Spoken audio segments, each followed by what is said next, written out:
What is up, guys? Brittany here with Brittabi Shop, and today we are going to be discussing the 1990 D penny.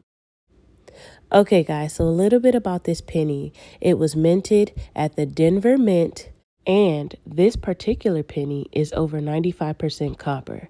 Now, if you know anything about pennies, you know that from 1959 to 1982, those pennies were all copper.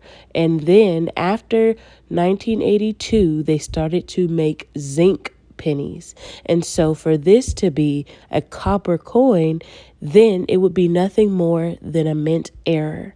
And right now, this mint error has sold for over $5,000, guys. $5,000 for one penny.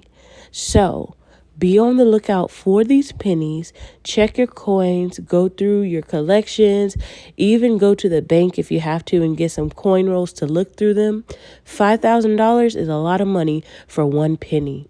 So yeah, guys, happy hunting. Hope you enjoyed this video. Don't forget to like, comment, and subscribe, and I'll see you next time. Peace.